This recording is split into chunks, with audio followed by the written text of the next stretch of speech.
경제발전소 박연미입니다.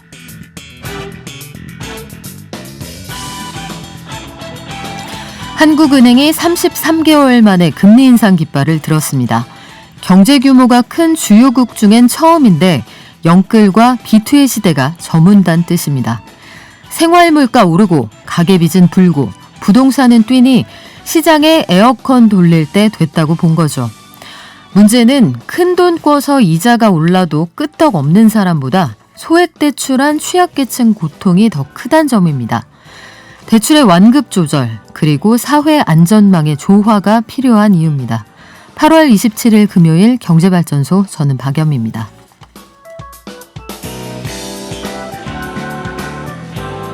어제 한국은행이 33개월 만에 기준금리 올렸습니다.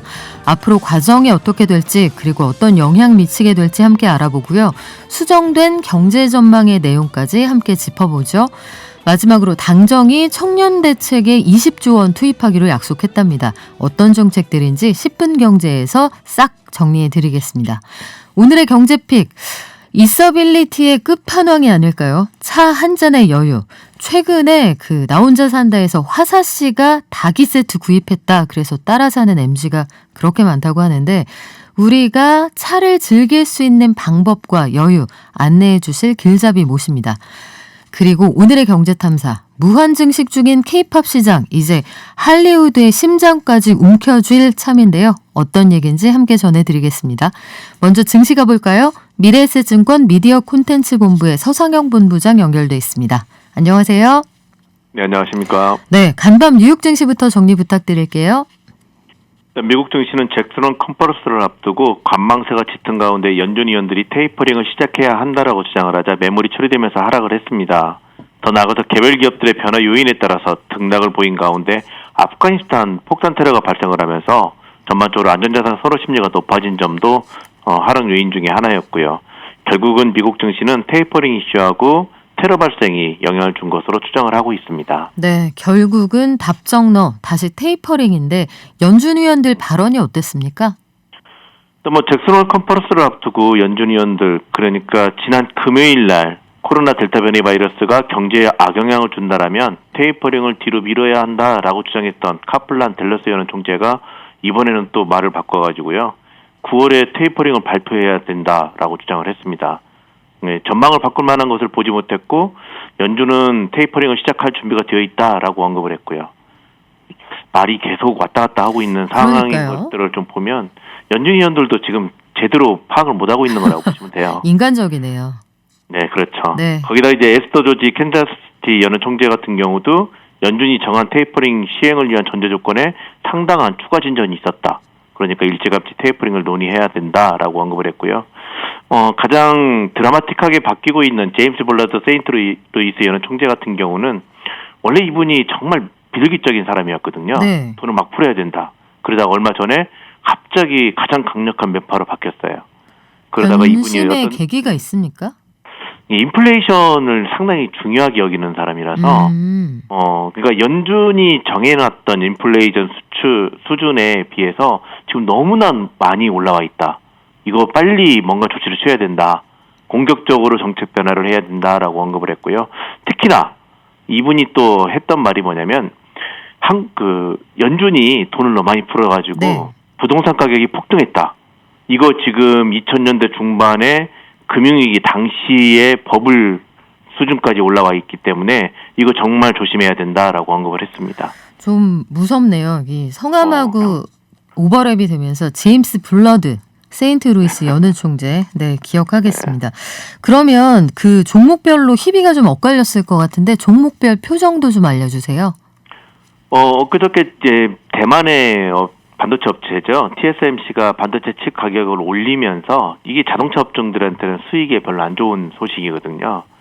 그러고 있는데 영국 자동차 제조업자 협회가 지난 7월 영국에서 생산된 자동차 수가 전년 대비 무려 37.6%나 감소했다. 이거는 1956년 이후에 가장 적은 수치다라고 발표를 했습니다. 그러면서 이제 포드나 GM 같은 자동차 업종이 하락을 했고 당연히 테슬라도 하락을 했고요. 거기다가 20세 전후의 소비자 중심의 의류업체인 에버크롬비 피치 많이 들어보셨죠? 네. 이 회사가 실적을 발표했는데 베트남의 코로나 확대로 공장이 폐쇄되는 등 생산 감소가 좀 나왔었고 공급망 문제로 부진한 실적을 발표하면서 급락을 했어요. 그러다 보니까 뭐 갭이라든지 로스스토어라든지 뭐 이런 의류업체들 있지 않습니까? 그것들이 많이 빠졌고요.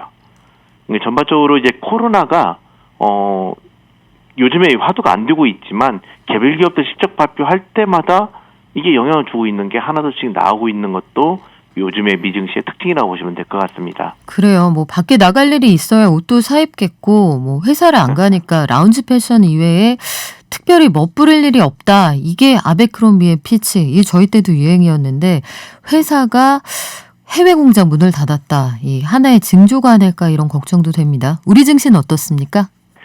전반적으로 하락 출발을 하긴 했는데요.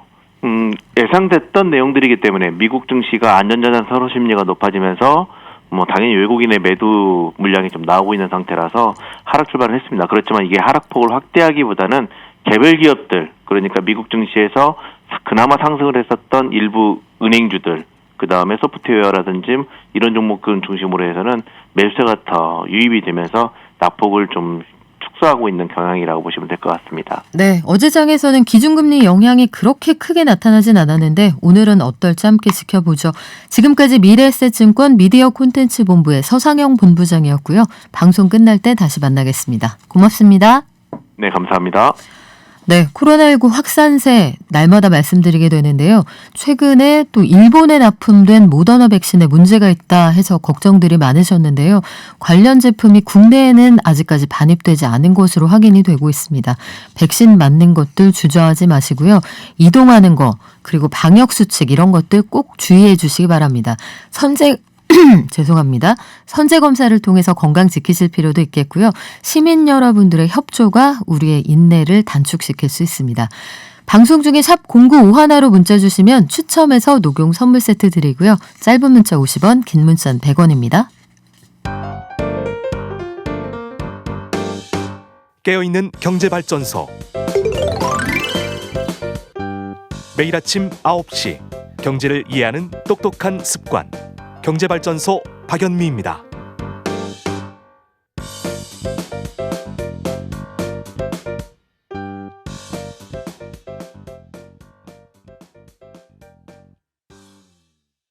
기준금리를 0.25%포인트 인상하기로 결정하였습니다. 지난해 코로나 위기 상황에 대응하여 크게 확대하였던 통화정책의 완화 정도를 경기 개선 정도에 맞추어 점진적으로 조정해 나갈 계획입니다. 금융 불균형 누적을 완화시켜 나가야 되겠다는 그 필요성 때문에 이제 저희들이 첫 발을 띈 거죠. 사실상 올렸지만 지금의 금리 수준은 어떤 여러 가지 경우를 보더라도 여전히 완화적이다. 네, 한국은행이 어제 초저금리 일방통행길에서 빠져나왔습니다. 앞으로 어떤 일이 벌어지게 될까요?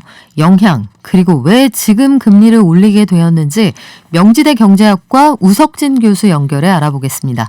안녕하세요, 교수님. 예, 안녕하세요. 네. 청취자들의 영혼을 울리고 싶은 영혼의 영작자 우석진입니다. 네, 교수님. 오늘도 꼭 올려주십시오.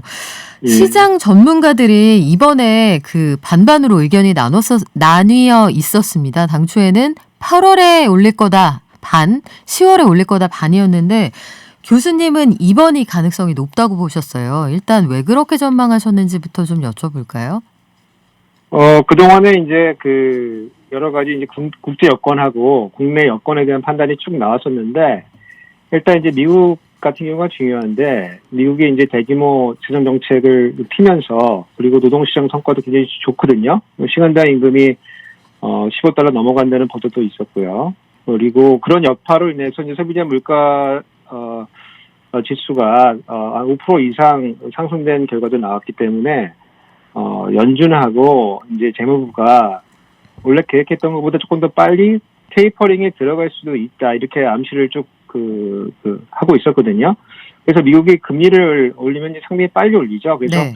이런 미국 여건이 있었고, 국내적으로 보면은 뭐 지표상 보면 나쁘지가 않아요. 예컨대 뭐 수출은 배가 없어가지고 못한다는 얘기가 있고요. 그리고 실물 투자도 좋고, 무엇보다도 이제 잠재 성장률이 우리가 한 2%대인데 실제 성장을 4% 이상을 할 거로 예상이 되기 때문에 물가도 이제 상승 국면으로 접어들고 있어가지고 이것들을 종합해 봤을 때 국내외적으로 금리 인상 요인이 발생했다고 봐야 되는 거죠. 그리고 여기에다가 이제 그 이주열 총재 같은 경우는 아까 그 멘트에서 나왔지만은 네. 우리나라가 조금 이 금리 상황을 좀 정상화시킬 필요가 있지 않냐 이런 얘기도 많이 했었거든요. 그리고 뭐 선진국은 아니지만은 개도국 같은 경우에는 이미 금리 인상 기조로 들어선 나라들도 있어요. 여기에다가 이제 7월 달에 나오는 이제 가계대출 상황이 15조 정도 급증했는데 이게 평상시보다 거의 2배거든요. 그래서 이런 것들을 고려해 봤을 때 금리 인상 요인이 상당했다고 본 거고 저도 이제 그렇게 봤기 때문에 금리를 인상할 거라 이렇게 예상했던 거죠. 네. 그런데 또 반면에 그럼에도 불구하고 이번에는 올리기 쉽지 않다. 이렇게 예상했던 사람들은 또 나름대로 그럴 만한 근거가 있을 것 같거든요. 왜 이번에는 어렵지 않을까 이렇게 봤던 걸까요? 그러니까 이제 지표가 있고 그다음에 실제 생활이 있는 건데 거기 괴리가 존재할 수가 있어요. 그래서 조금 조심스럽지 않을까 이런 생각을 했던 것 같고 무엇보다도 이제 코로나 이제 델타 변이 확대로 인한 이제 경제에 미친 영향인데 사회적 거리두기 4단계가 지금 지속되고 있잖아요. 그래서 뭐 내수나 소비재 서비스 뭐 이런 것들이 침체 국면을 벗어나지 못하고 있고요. 이런 코로나 국면에서 우리 정부가 사실은 재정 지원을 확대하기보다는 금융 정책을 많이 폈어요. 무슨 얘기냐면은 대출을 좀 많이 받을 수 있도록 하는 대출 확대 정책을 했는데 이런 경우에는 금리가 인상되면은 뭐 원금위에 거치해서 나중에 낸다고 쳐도 이제 이자 부담이 상당해지거든요. 그렇죠. 근데 영업을 정상적으로 할 수 있으면은 뭐 이 이자 부담을 견딜 수가 있지만은 지금 뭐 영업 시간도 제한돼 있고 영업 방식도 제한돼 있기 때문에 이자 부담까지 상당해지면은 영세 자영업자가 정말 생존하기 어렵거든요. 그리고 거기에다가 지금 또 경선 국면이잖아요. 여당이 경선 국면이기 때문에 여당이 이제 금리 인상한다 그러면 좋아하질 않거든요. 그렇죠. 그리고 필요하다고 해도 과연 이 시점에 할 수 있겠느냐, 결행을 할 수 있겠느냐 여기에 대해서 많은 분들이 부정적으로 보셨던 것 같아요. 그러면 이 두 가지 상황을 저울에 올려놓고 비교 형량을 했을 때 한국은행이 그럼에도 불구하고 금리를 올릴 수밖에 없는 시점이다 이렇게 판단했다는 얘기인데 결국은 이 금리 인상이 부동산 문제하고 무관치 않다는 걸 하느니 거듭해서 강조를 하는 것 같더라고요. 그렇죠. 그래서 아까 제가 뭐 금리 인상 요인이 있다는 말씀은 드렸고 왜 지금 시점에서 하느니 올릴 수밖에 없었냐. 그러면 이제 두 가지 요인이 있는 건데 하나는 우리 옛날에 글로벌 금융위기가 있었을 때 경제가 회복을 했는데 금리를 올리지 않고 있다가 미국은 금리를 올리고 우리 경제 상황은 나빠졌던 시기가 있었어요. 네. 그래서 그런 경험을 고려해 봤을 때 하느니 이럴 수도 없고 저럴 수도 없는 아주 곤란한 상황이 있었거든요. 그래서 그런 상황에 빠지면 안 된다. 이런 판단이 하나가 있고 두 번째는 이제 제가 제안하는 일종의 스토리인데 이제 신임 금융위원장 요인도 있는 것 같아요. 고승범 그 금융위원장 내정자가 원래는 금통위원 출신이에요. 네. 그래서 금통위원일 때 최근에 금리 인상을 주장한 바가 있거든요. 그리고 최근에 이제 내정자로 오면서 가계대출을 강하게 창구 지도를 통해서 통제를 하고 나섰어요. 그러면 하는 입장에서 보면은 금리 정책이라고 하는 건 우리가 해야 되는데 이 금융위원회에서 창구 주도를 통해서 대출을 통제하니까 금리 인상 요인이 발생하게 되거든요. 그러면 이렇게 하는 것보다는 네.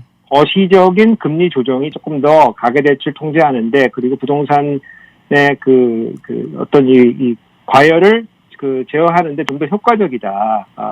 그런 의미에서 기준금리 조정을 인상을 지금 할 수밖에 없었다. 이제 이렇게 보는 것입니다. 예. 네, 그런 상황 종합적으로 고려하면 오늘 있을 신임 금융위원장 지명자 후보 그 청문회에서 내정자, 어떤 예. 네, 내정자 그 청문회에서 어떤 내용이 나올지 이것도 좀 지켜봐야겠고 정부도 그동안 금리를 좀 올려야 할 때가 되지 않을까 이런 뉘앙스를 풍겨왔는데 금리 인상 발표 이후에 이런 얘기가 많습니다. 결국은 현재 코로나 시국 이후에 부담을 가계에 떠넘기고 있다. 인플레이션이나 환율 상승 압력을 통제하기 위한 고육지책이긴 하지만 가계 부담, 특히 취약계층 부담이 지나치게 크지 않겠느냐 이런 지적도 있거든요. 그 지적은 뭐 정확하죠. 왜냐면은 아까도 제가 말씀드렸지만은 그 코로나 국면에서 우리 정부가 그 채택했던 방식은 재정 지출을 조금 제한을 하고 그 금융 정책을 통해서 대출을 늘려왔던 거기 때문에 그 금리 인상을 했을 경우 이제 영세 자영업자들이나 서민들이나 큰 영향을 받을 것은 이제 명약 관한 일이죠. 그렇기 때문에 이제 뭐 한은하고 뭐 정부가 같이 이거를 협심해가지고 어떤 정책을 뭐 핀다는 게 좀 부자연스러울 수가 있지만은 금리를 인상하는 국면에서 그 금융 소외계층이나 아니면 영세 자영업자들이나 서민들 같은 경우에 너무 많은 금리 부담으로 인해서 가계의 소비가 위축되거나 아니면 가계의 혼생이 나빠지는 것을 막기 위해서는 뭐 2차 보전이라든가 아니면 만기 연장이라든가 아니면 정책 금리 고정이라든가 이러한 재정 정책이 같이 가져야 되거든요. 그래서 그 하느니 이제 기준금리 인상을 가지고 원래 독립적으로 결정하게 돼 있지만은 정부의 어떤 재정 정책도 같이 조화를 이루는 상황 하에서 진행이 되어야만 이 금리 인상으로 인한 피해가 그 서민들에게 전가되지 않는 그런 상황, 그런 정책이 펴져야 된다, 이제 이렇게 보고 있습니다. 네, 마음의 준비는 좀 해왔지만 좀 이른 감도 있거든요. 이 대출의 완급 조절 문제에 대해서 정부도 고심하고 있으리라 이렇게 믿어봅니다. 오늘 명지대 경제학과의 영혼의 경제학자 우석진 교수와 함께했습니다. 고맙습니다. 네, 감사합니다.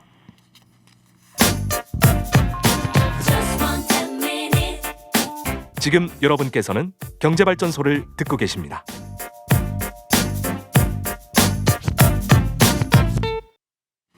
매일 아침 쏟아지는 경제 뉴스 10분만 투자하면 충분히 따라잡을 수 있습니다. 10분 경제, 오늘은 한국경제신문의 임현우 기자가 정리했습니다. 안녕하세요. 네, 안녕하세요. 네, 어제 한국은행이 금리 올렸습니다. 소식 전해드렸는데 수정된 경제 전망도 같이 나왔죠? 네, 맞습니다. 한국은행이 어제 발표한 8월 경제 전망을 보면 코로나 4차 대유행에도 불구하고 올해 실질 GDP 성장률 전망치를 4.0%로 유지했습니다. 반도체나 자동차 등의 수출 개선이 지속되고 있고 또 정부 재난지원금으로 인한 소비 증대 효과가 나타날 수 있다고 본 겁니다. 이 국내 경기는 당분간 코로나 재확산의 영향을 받겠지만 앞으로 백신 접종이 확대되고 수출도 계속 잘 되면서 이 견실한 회복을 이어갈 것 같다는 시각이고요.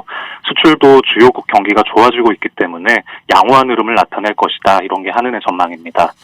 추석을 앞두고 돈이 많이 풀려 있는데 물가가 많이 오를 거다 이런 전망도 있어요. 한은의 물가 전망은 어땠나요? 네, 일단 한국은행은 올해 물가 상승률 전망치를 종전에는 1.8%였는데요. 이번에 2.1%로 높여 잡았습니다. 이 소비자 물가 상승률이 최근 넉 달 동안 연속으로 2%를 웃돌면서 고공행진하고 있는 상황을 반영한 걸로 볼 수 있겠습니다. 이 한국은행이 정한 물가 안정 목표 수준이 2%인데요. 이 올해 예상 물가가 이거를 넘어섰기 때문에 기준금리를 올려서 돈을 좀 조여야겠다 이런 판단으로 이어졌다고 볼 수 있겠습니다. 또 한국은행은 올해 취업자 수를 20만 명 증가할 것으로 전망했습니다. 이 예전에 5월 전망치에서는 14만 명이었는데요. 6만 명이 늘어난 겁니다. 또 내년에 취업자 수는 24만 명이 증가할 것으로 전망했습니다. 이 말씀드렸던 대로 백신 접종이 늘어나고 경제활동 제한이 완화되는 등의 영향을 반영해서 좀 긍정적인 전제가 깔려 있다고 할 수 있겠습니다. 네, 한국은행이 경기 상황의 회복세를 예상한다는 건데 정부 대책도 나왔습니다. 청년들을 위한 반값 등록금 혜택, 대상자를 대학생 100만 명 이상으로 늘린다. 요거랑 셋째부터는 대학 등록금 안 낸다. 이 소식에 귀가 쫑긋한 분들도 많았던 것 같아요. 네, 맞습니다. 이 정부 여당이 청년 대책에 내년에 20조 원 이상 투입하겠다고 약속했었는데요. 어제 김부겸 국무총리 주재로 제4차 청년정책조정위원회에서 청년 특별대책을 심의 의결했습니다. 이 교육과 주거, 일자리나 복지 이렇게 다양한 분야에서 87개 과제가 총 망라돼 있습니다. 근데 사실은 뭐 이미 발표됐던 것이 다시 나온 것도 있고요. 새로운 것도 있고 섞여 있는데 눈에 띄는 거는 말씀하신 대로 반값 등록금 혜택을 보는 대학생이 내년부터 100만 명 이상으로 크게 늘어난다는 점입니다. 이 국가 장학금 지원을 대폭 확대해서요. 중산층 학생까지도 대학 등록금의 절반을 지원받게 됩니다. 네. 이 국가 장학금이 지원되는 방식이요. 이 소득이 가장 낮은 1구간부터 또 가장 많은 10구간까지 나눠서 이 8구간 이하의 학생들한테 지급이 되고 있습니다. 8구간까지 끊으면 전체 대학생 중에 소득 하위 50% 수준이고요. 가구 월 평균 소득으로 보면 중산층으로 볼 수 있겠습니다.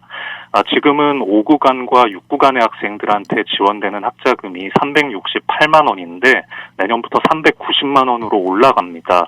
또 지금 7구간은 120만 원, 8구간은 67만 5천 원을 받는데 이분들도 내년부터 350만 원씩 지원받게 됩니다.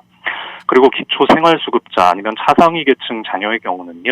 지원 규모가 지금 520만 원인데 내년에 700만 원으로 늘어나고요.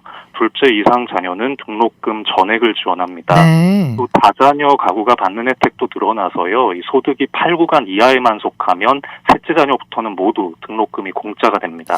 셋째 자녀가 드물어서이기도 하고 글쎄요. 이게 셋째가 또 부의 상승이라는 얘기도 있는데 어쨌든 반가운 소식입니다. 그런데 우리나라 대학 진학률이 70%에 육박하는 상황이라 사실 저희 때는 이 소 팔아서 대학 간다, 우골탑이다 이런 얘기도 했었거든요. 경제적 어려움이 이 대학 등록금 때문에 더 가중된다는 얘기가 있었으니까 이거 반기는 분들 많을 것 같네요. 네, 맞습니다. 지금 우리나라의 전체 대학생이 215만 명이고요. 4년제 일반대 등록금이 1년에 평균 674만 원이라고 합니다. 이번에 국가 장학금 지원이 계획대로 확대가 된다면 100만 명 정도가 실질적으로 반값 등록금 혜택을 본다는 게 교육부 설명이고요. 국가 장학금의 총 규모는 올해 4조 원인데 내년에는 4조 7천억 원으로 늘어나게 됩니다. 또 이번 대책에는 대학에 진학하지 않은 고졸 취업자에 대한 지원도 확대한다는 내용이 있습니다. 이 친구들이 코로나 때문에 요새 체험할 기회가 거의 없어서 어려움이 많은데요. 이 정부가 직업계 고취업 활성화를 위해서 내년부터 기업 맞춤형 직무 교육을 신설을 하고요. 또 직업계고 학생들의 현장 실습이 취업으로 연계되도록 이 장려금을 1인당 400만 원에서 500만 원으로 늘리기로 했습니다. 또 일자리와 관련한 정책 중에 눈에 띄는 것이 중소기업이 청년을 채용했을 때 1인당 960만 원씩 총 14만 명의 인건비를 지원하는 청년 일자리 도약 장려금이라는 것을 신설하기로 했습니다. 네. 이 세액공제를 비롯해서 각종 혜택을 많이 줘서 기업들이 청년을 많이 뽑도록 유도한다는 방침입니다. 네. 적극적으로 응원해 보겠습니다. 청년들이 그런데 지금 가장 어려워하는 게 뭐냐 생각해 보면 취업도 어렵지만 주거비 부담이 너무 크다 이런 얘기 많이 하는데 주거비 지원 정책은 없을까요? 예, 들어 있습니다. 일단 주거와 관련해서는 청년들이 당면한 주거비 부담을 낮추는 데 초점을 맞췄습니다. 우선 무주택 청년을 대상으로요. 월세 20만 원을 최대 12개월 동안 지원하는 월세 바우처가 한시적으로 도입되는데요. 가구 소득 기준 중위 100%, 또 본인 소득 기준 중위 60% 이하인 청년이 대상인데 한 15만 4천 명 정도 될 것으로 예상됩니다. 또 한 달에 20만 원 한도로 무이자 월세 대출도 신설하기로 했습니다. 또 이것과 별도로 청년 보증부 월세 대출을 받을 수 있는 소득 기준을 1년에 2천만 원에서 5천만 원으로 문턱을 낮춰서 지원 대상을 확대한다는 계획도 들어있고요. 청년 우대형 청약통장 가입 기간을 2년 연장해서 2023년 말까지 받고 가입 소득 기준도 1년에 3천만 원에서 3,600만 원으로 완화하기로 했습니다. 네, 앞으로의 진행 상황 지켜보겠습니다. 지금까지 한국경제신문의 임현우 기자와 함께했습니다. 고맙습니다. 네, 감사합니다.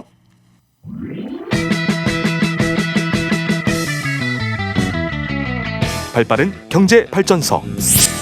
경제발전소 박연미입니다에서는 여러분의 소중한 의견을 받고 있습니다.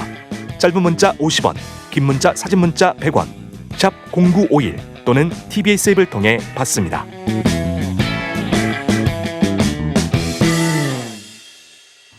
우아하게 즐기는 커피 한 잔의 여유. 아니죠. 차 한 잔의 여유. 자, 요즘 강제로 우리가 여유가 많아졌어요. 뭐 회식 없고요. 출퇴근 안 하는 경우도 많고요. 재택하면서 여러 가지 상념에 빠질 때 차에 한번 빠져보는 건 어떨까 이런 생각들 많이 하신다고 해요. 저도 지난주에 한 예능에서 가수 화사 씨가 닭이 세트를 샀는데 차보다 그 닭이 세트가 먼저 눈에 들어오더라고요.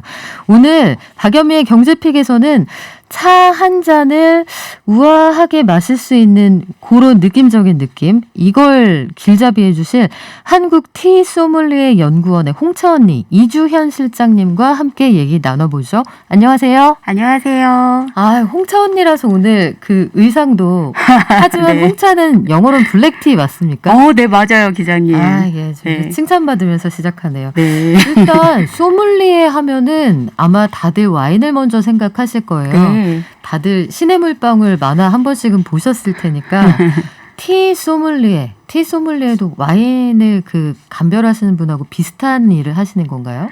네, 우선 소믈리에라는 뜻을 먼저 설명하는 게 좋을 것 같은데요. 와인의 여러 종류를 경험하고 그 고객에게 맞는 와인을 추천해 주는 사람을 우리가 소믈리에라고 부르듯이 많은 종류의 티를 테이스팅을 하고 나라별로 그 특징 배경을 알아서 고객에게 맞는 티를 소개하는 전문가가 티 소믈리에라고 생각하시면 될 것 같아요. 아, 이 친절한 설명.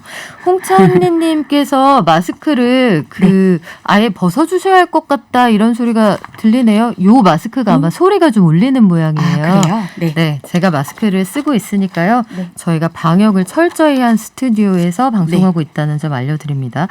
한국 티 소믈리에 연구원. 일단 제가 이런 연구원이 있구나 이번에 처음 공부하게 됐는데 네. 티 소믈리에들은 보통 어떤 종류의 차를 다루시나요?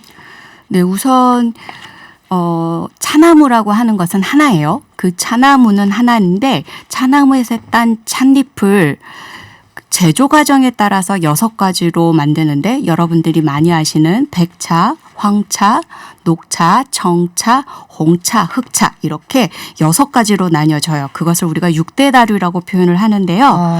소믈리에들은 이렇게 차인차, 차나무에서 나오는 차 6가지가 나라별로 모두 감별을 해서 그 차의 특징을 이해를 해야 하고 또 그 차 말고도 우리가 또 새로운 차 있죠. 혹시 기자님은 차 하면 어떤 차가 떠오르세요? 차요? 제가 말한 6가지 빼면 아, 그 6가지 빼고 남아있는 게 있을까요? 차 하면 전 사실 우선 뭐 네. 우리나라 또 대표적으로 뭐 그런 과일로 많이들 드시죠. 청으로도 많이 드시고요. 유자차. 네, 맞아요. 네. 그런 유자차든 레몬차든 뭐 둥글레차든 이런 모든 이런 차들은 사실 차나무에서 나온 게 아니기 때문에 대용차라는 말을 써요. 아. 그래서 소믈리에들은 이렇게 차인차와 대용차를 모두 다룬다고 보시면 될 것 같습니다. 차의 종류가 이렇게 많습니다. 네. 이 자동차만 생각하고 살던 제게 새로운 세상인데 좀 전에도 차 종류가 아주 많아졌다고 하셨어요. 그런데 언제부턴가 보면은 별다방에서도 우리 제주도에서 기른 차 녹찻잎으로 우려냈습니다. 이런 차 팔던데 네네.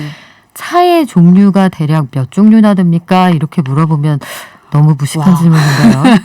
네, 우선 성수동에 있는 저희 연구원에만 해도요 한 1000여 가지의 티가 있어요. 1000가지요? 넘게 있을 거예요. 그 네. 가게 한 곳에서 우리가 접할 수 있는 것만요. 네, 우선 연구원에서만 선생님들이 테이스팅을 하실 수 있는 네. 차만 1000여 가지가 넘게 있는데 우선 이게 국내와 국외를 구분을 한다고 하면 우선 국내 시장의 차 시장은 우리나라의 특징 중 하나인데요. 곡물차의 비중이 좀 높아요. 네, 우리가 생각하고 있는 홍차나 녹차나 이런 차인차보다는 곡물차 비중이 좀 높고요. 반면에 국외의 서양인 차 시장은 홍차 비중이 80%를 차지합니다. 그렇군요. 그래서 여기에서 또 한 가지 또 재밌는 점은 세계에서 많은 사람들이 가장 많은 차를 즐기는 게 홍차예요. 홍차. 네. 그래서 그렇게 서양 사람들은 홍차의 비중이 좀 많다고 보면 되고요. 그 외에 다른 차인차와 더불어서 허브가 속한다고 볼 수 있죠. 그래서 우리가 허브차, 대용차 좀 조금 전에 말씀을 드렸는데 허브도 거기에 포함이 될 거고요. 또 우리가 과일 같은 것도 과일차에 속하고요. 곡물차, 한방차, 꽃차 이렇게 대용차가 크게는 5가지로 구분할 수 있을 것 같아요. 그렇군요. 이게 차의 종류가 참 끝이 없이 많은데 네. 영국인들이 오후에 애프터눈 티 세트 이걸 네. 즐긴다 이런 얘기는 저도 한번 들어본 적 있습니다. 그렇죠. 우선 근데 중국 사람들이 녹차 많이 마신다고 해서 저는 홍차랑 녹차가 어떻게 다른 건지 잘 모르겠습니다만 네. 녹차를 제일 많이 마시지 않을까 이런 생각했었거든요. 그렇죠. 우리한테는 녹차가 익숙하니까요. 네. 그렇죠? 그래서 세계적으로 녹차가 유명한 산지로는 첫 번째 중국이 있고요.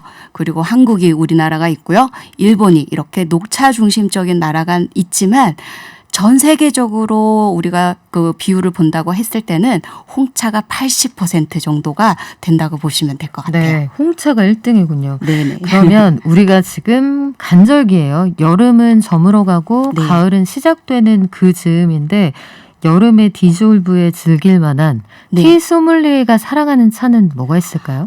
이거 진짜 어려운데요.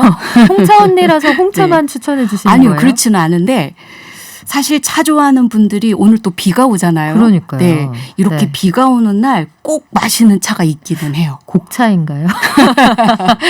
네, 그건 아니지만 네. 우선 타이틀도 엄청 멋진데요. 네. 세계 홍차의 최초예요. 그러니까 세계 최초의 홍차가 랍상소총이라고 하는 차가 있는데요. 랍상소총. 소총이라고 하는 네. 은은한 스모크한 향이 느껴지는 그런 홍차인데요. 이 홍차를 통해서 우리가 지금의 홍차를 만났다고 볼 수가 있어요. 그래서 세계 최초의 홍차죠. 랍상소총 혹시 이게 무슨 뜻이 있는 단어인가요? 이게 또 옛날 얘기를 해드려야 되는데요.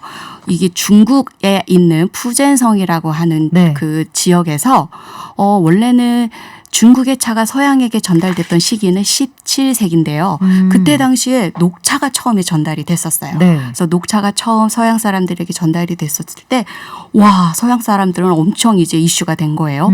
와, 이걸 먹으면 오래 산대, 이걸 먹으면 안 아프대, 이렇게 네. 해서 차에 굉장히 매력을 느끼고 있을 시즌에, 푸젠성 안에서는 그 중국 땅에서는 넓은 땅에서 계속해서 밀란이 일어나다 보니 어느 날 군사들이 쳐들어온 거예요. 그래서 체업을 해놓은 찻잎을 막 짓밟아 놓았기 때문에 농민들이 아까우니까 그 찻잎을 빨리 서양 사람들한테 팔아야 하니까 그 자리에서 막 말렸어요. 못 쓰게 된 차를. 그렇죠. 네. 그래서 직화처럼 말린 거예요. 그러다 보니까 잎이 검게 됐겠죠. 네. 그래서 서양 사람들이 그걸 봤을 때 이거 원래 우리가 그린한 거 갖고 갔는데 왜 이렇게 잎이 검은 거야? 라고 네. 얘기를 했더니 중국 사람들이 얘기를 만들어요. 이거 신상이야. 한번 먹어볼래? 이런 식으로. 너희가 처음 가져갔던 그린티 아니고 그치. 이건 블랙티야. 오. 이거 신상이야. 이렇게. 그렇게 네. 돼요. 그렇게 해서 그래? 그러면 이름이 뭔데? 라고 물었겠죠.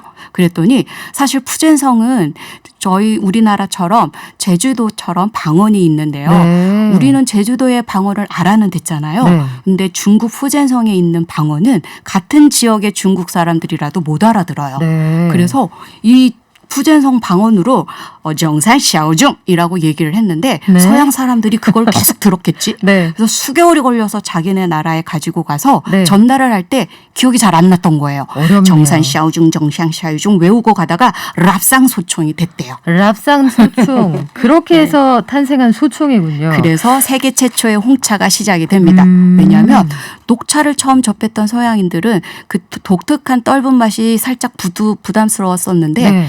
홍차가 훨씬 더 부드러웠거든요. 이 랍상소총이.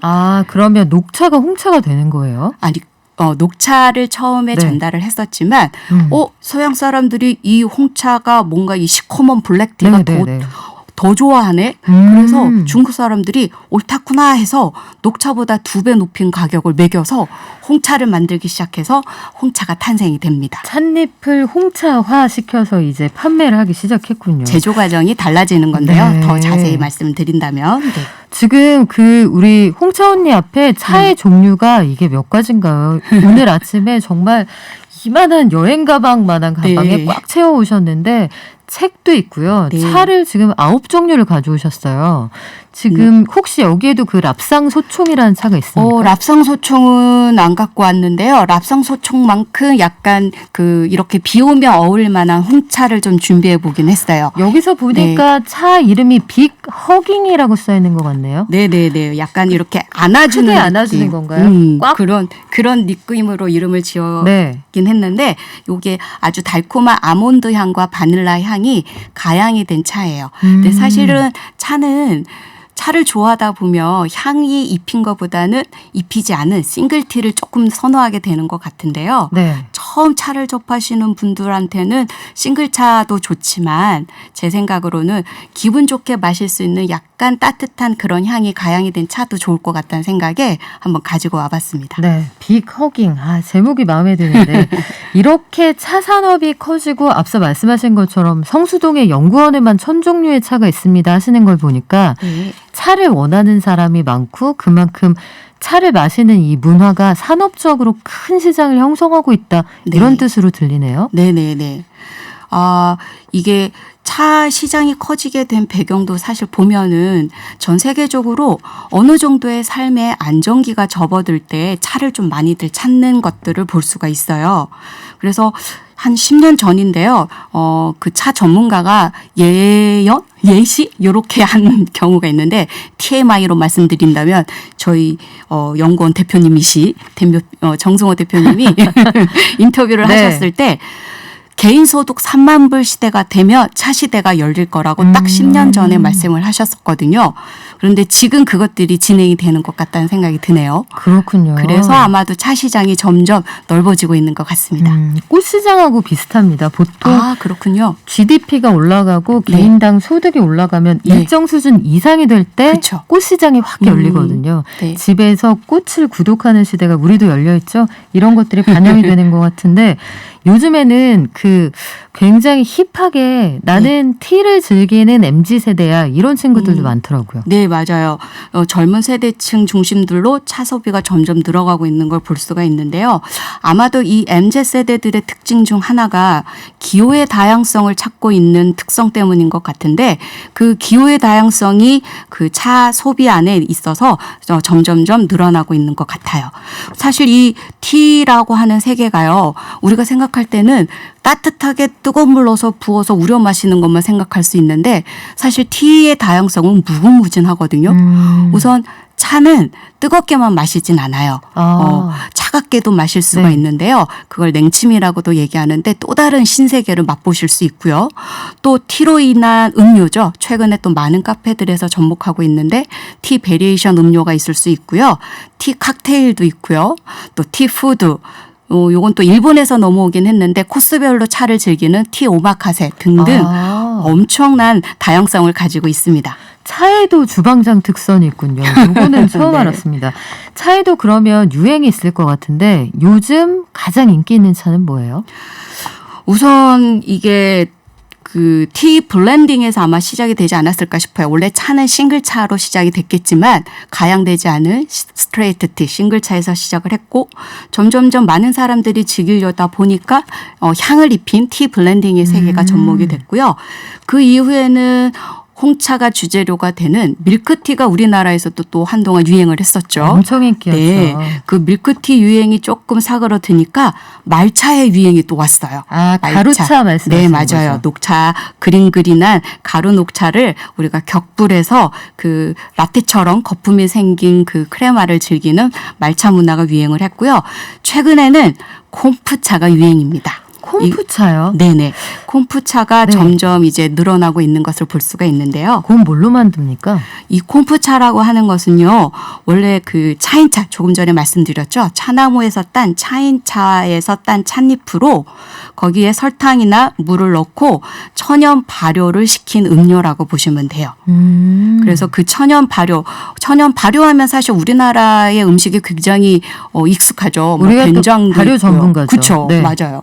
우리 굉장히 그래서 우리나라 입장에서는요, 접목시키기도 쉽고요, 적응하기도 쉬운 차인 것 같아요. 근데 아이러니하지만 북미에서 시작이 했어요. 아, 그래요? 네, 북미에서 굉장히 웰리스적인 아이콘으로 등장을 했던 차라서 약간 그 헐리우드 배우들을 네. 포함하여 여러 명들이 건강하면 이 차야라고 이렇게 인식이 되는 쪽으로 유행이 되다가 지금 이제 우리나라에서도 콤프차가 하나하나 늘어나고 있는 것 같은데요.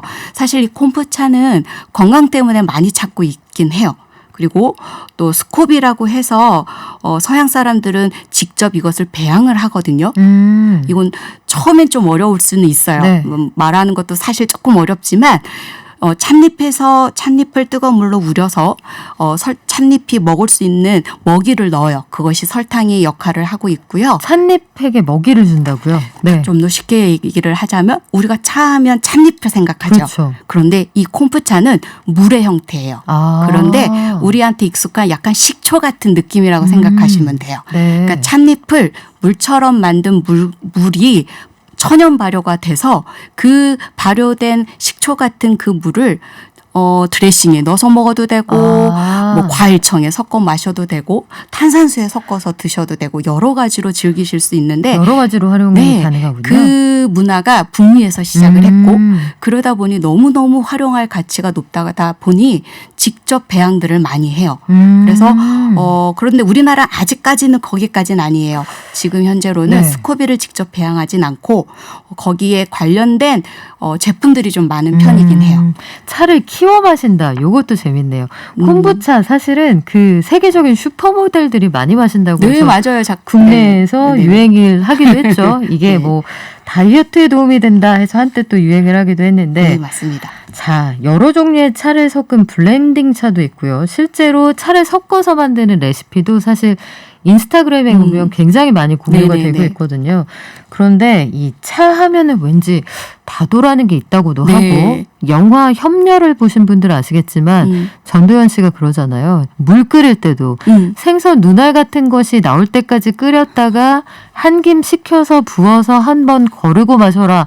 굉장히 어려운데 네. 집에서 차를 섞어 마실 때 유의할 점이 있습니까? 우선 조금은 어렵지만 티블렌딩의 세계를 조금 이해할 필요가 있을 것 네. 같아요. 우선 우리가 생각하고 있는 6가지의 차마다 맛이 다 다르잖아요. 제조되는 과정이 다르기 때문에 맛의 특징도 다르죠. 그래서 그 차들도 어우러지는 부재료가 좀 다르다고 보시면 돼요. 그렇다 보니 어떤 차이냐에 따라서 부재료도 달라지고 더불어서 그 들어오는 부재료가 또 하나일 때보단 2개가 더 조화로울 수도 있고 네. 3개가 더 조화로울 수 있겠죠.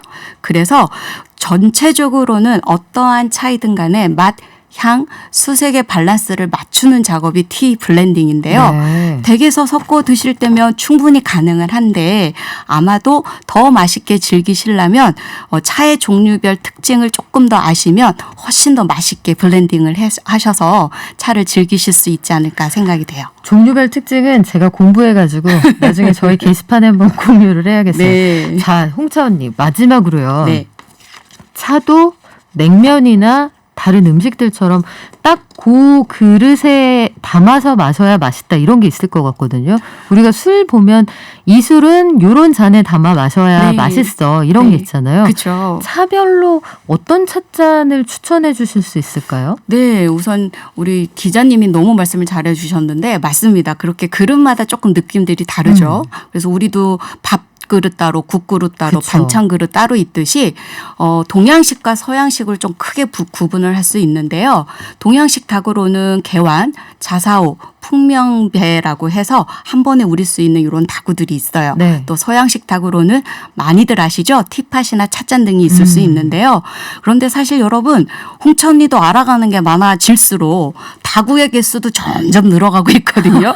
그러다 보니 이 살림살이가 늘어가는 기쁨 또한 어쩔 수 없어요. 네. 그러다 보니까 네, 하나하나 늘어가는 기쁨도 같이 즐기셔도 좋을 것 같다는 생각이 드네요. 요런저런 다기를 통해서 네. 본인에게 최적화된 걸 찾아가 봐라 이런 말씀으로 제가 이해를 했는데요. 네네네. 아, 홍차 언니가 내려주시는 차 한 잔 딱 얻어 마시고 싶은 그런 날이었습니다. 지금까지 한국 티 소믈리에 연구원의 홍차 언니 이주현 실장님이었습니다. 고맙습니다. 감사합니다. 깊이 있는 경제 발전소.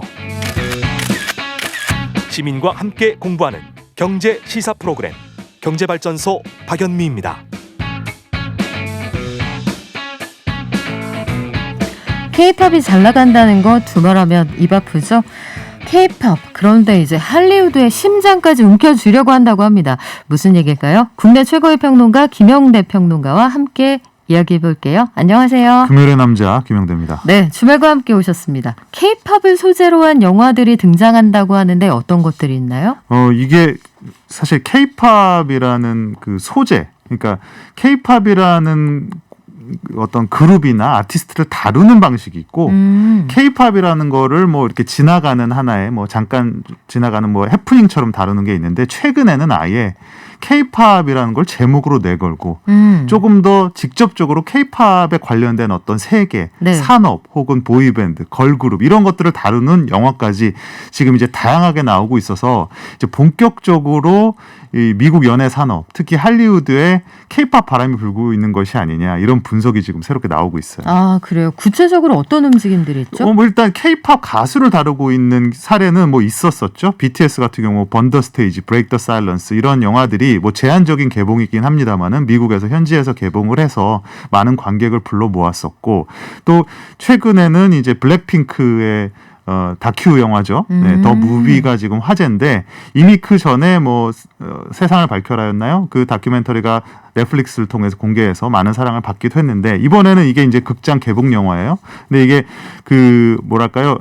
그 상업 영화 중에 장편 영화를 제외한 이런 좀 특수한 목적의 영화죠. 다큐멘터리 영화니까. 네. 이 중에서는 지금 올해 가장 큰 흥행작이라고 합니다. 아, 진짜요? 그렇습니다. 그래서 하루에만 16만 명을 동원을 했었고 지금 야. 100여 개국 그 국가에서 개봉이 됐는데 지금 현재는 50만 이상의 관객을 이미 동원을 했다고 하죠. 8월 4일에 개봉했는데. 맞습니다. 그리고 여기 가끔 등장하는 걸그룹이죠. SM의 에스파. 에스파. 에스파도 뭐가 있다면서요. 그 최근에 이수만 그 프로듀서가 직접 밝힌 내용이에요. SM 컨그레스라는 그 행사에서 밝힌 내용인데 이 에스파가 저번에도 말씀드렸지만은 그 메타버스라는 것을 중심으로 한 세계관이 좀 복잡하고 이제 재밌는 그룹인데 이 세계관이 확장된 그 세계관의 하나의 일환이죠. 그 세계관을 연장선상에서 할리우드에서 에스파에 관한 영화를 하겠다라고 이제 접촉을 했다. 그리고 야. 지금 개발 중에 있다라는 지금 뭐 발표가 나온 상태입니다. 대단하다. 사실 저는 옛날에 잭스키스 5개의 수정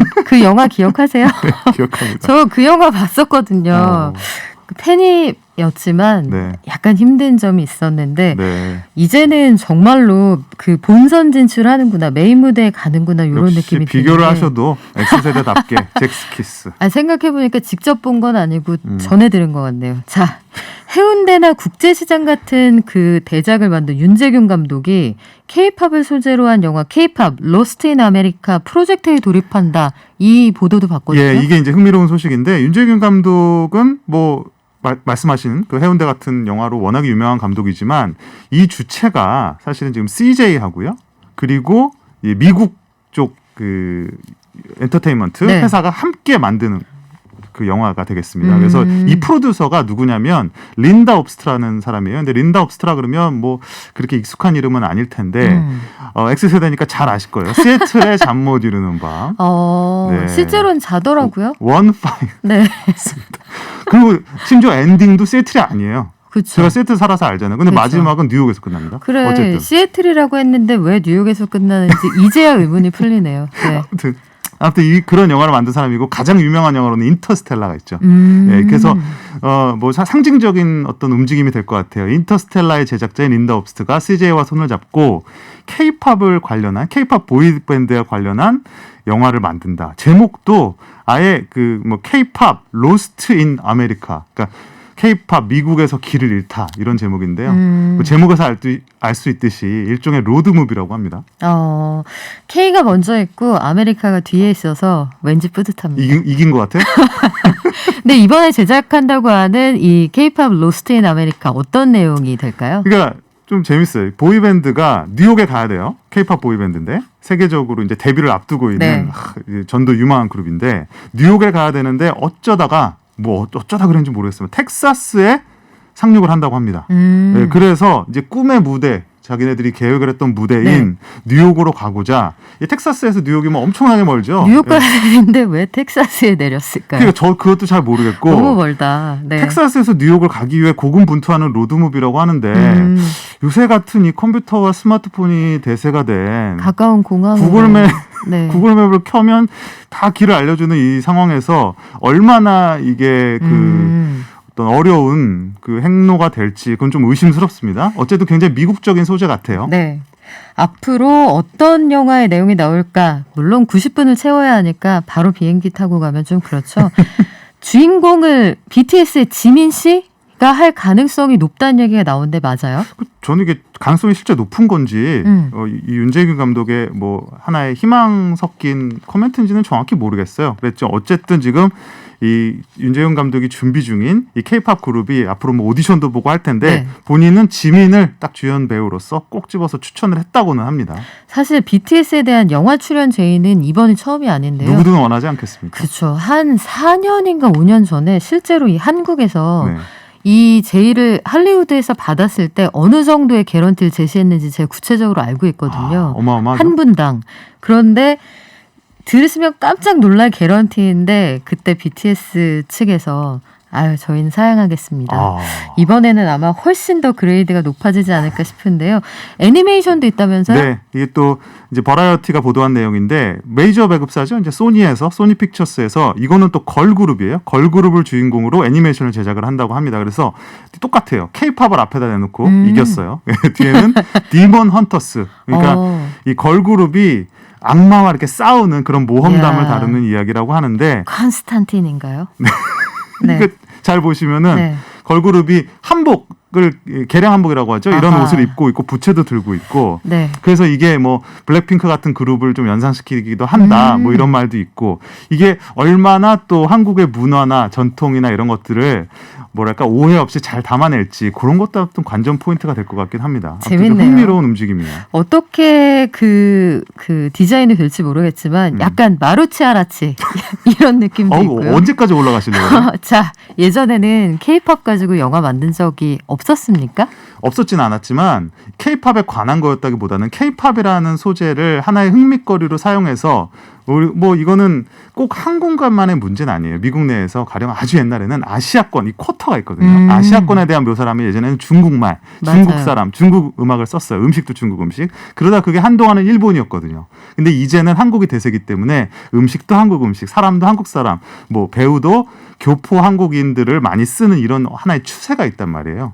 그래서 이제 과거에는 영화를 만들더라도 단순히 그런 거를 K-팝을 하나의 어떤 이야기거리, 흥미거리로 썼다면 지금은 그 K-팝이라는 자체를 주제의식으로 삼는, 그러니까 K-팝이라는 산업이나 K-팝을 둘러싼 이야기 자체를 아예 제목으로 걸어놓고 이것 자체를 뭐랄까요? 그러니까 궁극적으로 보면 K-팝이라는 것이 하나의 미국 주류 문화에, 주류 산업 안에 이렇게 편입되는 과정을 이 영화의 제작 과정에서도 벌써 알 수 있는 것이죠. 사이드 디시 아니고 메인 디시다. 정확합니다. 할리우드에서는 이렇게 관심 보이는데 반면에 또 국내에서는 아직까지 이런 영화 만든다 그런 얘기는 못 들었거든요. K-팝에 대한 관점 차이예요. 그러니까 한국에서 K-팝은 공기처럼 늘 있고 그냥 네. 우리의 음악의 어떤 한 종류라고 생각하는 반면에 누구나 나라에 BTS 하나쯤 있는 거 아니야? 이런 자부심인가요? 뭐 이들이 가면 또 다른 일들이 오겠다. 뭐 이런 식으로 좀 생각하는 경향이 있지만 네. 미국에서는 K-팝이라는 것 자체를 하나의 굉장히 독특한 세계, 독특한 장르로 인식을 하고 있거든요. 그래서 K-팝 그룹도 두루두루 이 그룹 저 그룹 다 좋아하는 사람들이 많고 네. K-팝이라는 산업 자체에 관심 있는 사람들이 많기 때문에 어떻게 보면 더 이게 관심을 끌기 적합한 소재죠. 한국에서는 오히려 가령 내가 좋아하는 어떤 가수에 대한 다큐를 볼지언정 K-팝이라는 것을 걸고 이렇게 뭔가를 만드는 브로드하죠. 좀 간지럽기도 하고 좀 그런 느낌이 있지 않습니까? 그렇군요. NCT가 1등했을 때 기쁘다가 더보이즈가 1등했을 때 기뻐하는 그런 마음을 더보이즈와 NCT 그때그때 사랑하잖아요. 그렇죠. 우리는 그게 네. 아티스트 위주의 맞아요. 어떤 사랑이고 관심이에요. 근데 네. 외국에서는 아직까지는 K-팝 전체에 대한 호기심에 가깝기 때문에 그것을 충족시키기 위한 어떤 다양한 시도. 근데 저는 좋게 보는 것 중 하나는 이걸 완전히 외국인들이 하지 않고 네. 한국계 감독, 한국계 작가, 그리고 심지어 한국인 감독이나 제작자를 통해서 조금 더 정확히 한국에 대해 묘사를 하려는 움직임을 보이고 있다. 그런 노력을 하고 있다라는 점 같아요. 네, 몹시 기대됩니다. 앞으로 어떻게 될지 지켜볼게요. 지금까지 국내 최고의 평론가 김영대 평론가와 함께했습니다. 오늘 말씀 고맙습니다. 고맙습니다. 증시 가볼게요. 미래에셋증권 미디어 콘텐츠 본부의 서상영 본부장 연결돼 있습니다. 나와 계시죠? 네, 안녕하십니까. 네, 지금 증시 어떻습니까? 전반적으로 약세권에 좀 등락을 보이고 있고요. 특히 외국인의 매물이 좀 많이 나오면서 0.5% 내외의 하락을 하고 있는 상태입니다. 다만 이제 증권이라든지 의약품, 그다음에 기계, 거기다가 이제 일부 호재성 재료가 유입된 삼성전기 같은 종목군 중심으로 해서 매수가 유입되면서 낙폭은 좀 제한된 가운데 오늘 저녁에 있을 잭슨 컨퍼런스를 기다리는 관망세가 좀 짙은 모습이라고 보시면 될 것 같습니다. 네, 오늘 저녁 잭슨홀 컨퍼런스 어떤 내용 나올지 다음 주 월요일에 꼼꼼하게 정리 부탁드릴게요. 지금까지 미래에셋증권의 서상영 본부장이었습니다. 고맙습니다. 네, 감사합니다. 네, 지금 녹용 세트 당첨자 왜 알려주셨다가 지워버리셨어요? 작가님 알려주세요. 빈파이 하마님 축하드립니다. 3386님 다양한 차 종류만큼 즐기는 방법 알고 마시면 더 좋군요. 차에 대한 좋은 정보 고맙습니다. 4923님도 홍차 언니 반가워요 해주셨고요. 저도 오늘 많이 배워갑니다. 차 한 잔 그리고 집에서 쉬시는 여유 그런 주말 보내시기 바랍니다. 다음 주에 올게요. 발전.